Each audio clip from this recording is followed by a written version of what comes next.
تصدرت الفنانة الكبيرة ميمي جمال محرك البحث الشهير جوجل في الساعات القليلة الماضية، وذلك بعد حلولها ضيفة في برنامج مساء دي ام سي للإعلامية إيمان الحصري والمذيع على فضائية دي ام سي. وكشفت الفنانة ميمي جمال خلال الحلقة الكثير من التصريحات عن حياتها الشخصية وعائلتها، كما تحدثت عن حياتها الفنية. وتحدثت ميمي جمال عن سبب توقفها فترة عن الفن. قالت: أنا توقفت في الفترة اللي كانت بين فترة الطفولة وفترة المراهقة، لأنها مرحلة ما تعرفيش هي إيه وإيه ملامحها، وبعد كده بدأت تاني من الأول بأدوار صغيرة. حتى وفاة زوجي قعدت حوالي 5 سنين بعيدة عن الفن، ورجعت تاني من حوالي سنة ونص وعملت كذا حاجة. وكشفت ميمي جمال عن أول أدوارها في السينما. أول دور ليا كان في فيلم أقوى من الحب مع الفنانة مديحة يسري والفنانة عماد حمدي والفنانة شادية، وبعدين فيلم بين القصرين،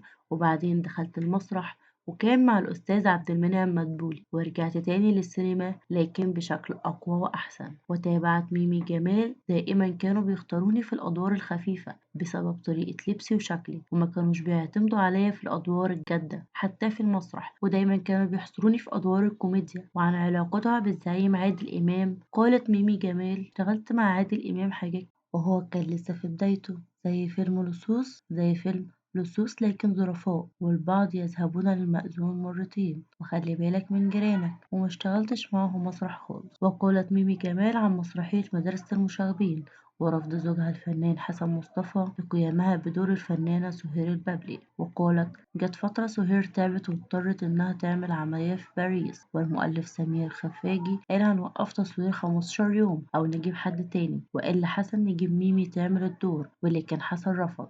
فالمهم سمير أثر عليه وفعلا عملت الدور. أما عن أعمالها مع زوجها الراحل حسن مصطفى، اشتغلت مع حسن في حاجات كتير زي مقالب محروس وخد الفلوس واجري، وعمل دور ضيف شرف معايا ومع الفنان سمير غانم في مسرحية دوريمي فاصوليا. وكشفت عن علاقتها مع زوجها الفنان الراحل حسن مصطفى: أنا وحسن عشنا مع بعض أيام حلوة وأيام وحشة، وإحنا كنا متفقين إن الجوازة دي لازم تنجح بكل مشاكلها، وخصوصا إني خلفت بنات وأنا حطيت في دماغي إن هو اللي هيوصلهم لأزواجهم. وهو كان شخصية غيورة جدا مع إنه ما بيبينش ده. وتابعت: أنا قعدت سنتين بعيدة عنه وبعدين قلت لأ، هو ده الراجل اللي أنا اخترته.